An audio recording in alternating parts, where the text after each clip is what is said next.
Bush administration announced on Sunday that the federal government was seizing troubled mortgage giants Fannie Mae and Freddie Mac. Fannie Mae and Freddie Mac are so large and so interwoven in our financial system that a failure of either of them would cause great turmoil here at home and around the globe.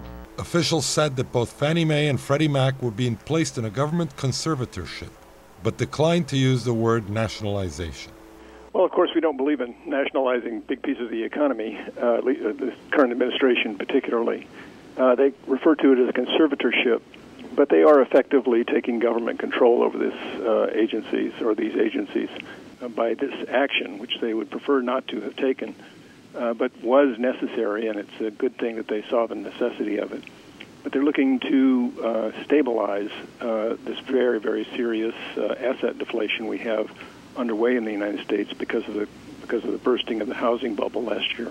Officials also announced that the executives and board of directors of both institutions had been replaced. Treasury Secretary Paulson refused to estimate how much the takeover of the two companies will cost the government, but the price tag will be in the billions of dollars. It is going to cost taxpayers, it looks like somewhere between $25 and $50 billion, which is a lot of money. But it's certainly not as much as it would have been if these institutions were allowed to fail. These two institutions currently either hold or guarantee half of all the mortgages in the United States.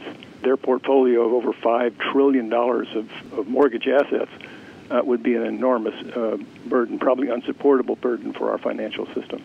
Many private analysts worry that it may not be enough to stabilize the slumping housing market, given the glut of vacant homes for sale, rising foreclosures, rising unemployment, and weak consumer confidence. The fact of the matter is that the U.S. economy and the world economy is facing a huge headwind right now, and this may prove to be a fairly transitory thing. Housing prices are falling faster presently than they were during the Great Depression. This is very serious. Paul Krugman noted in the editorial page in the New York Times quite accurately that this is shaping up like the crisis in Japan in the early 1990s.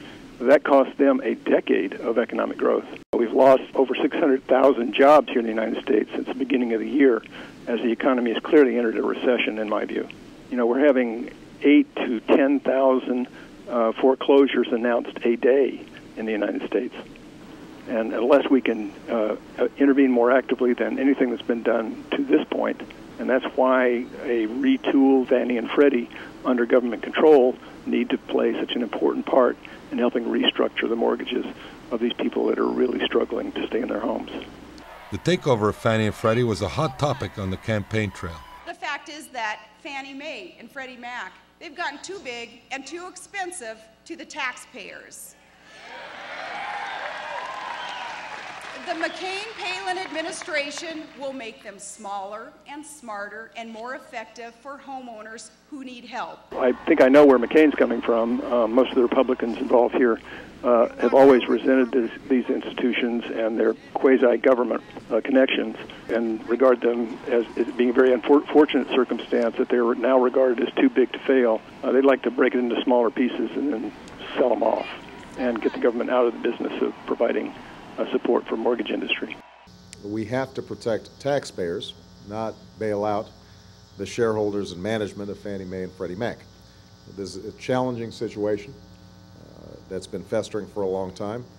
There are some community and regional banks with potential exposure, including those serving low-income communities. He's not making a commitment about what they're going to ultimately do with these agencies.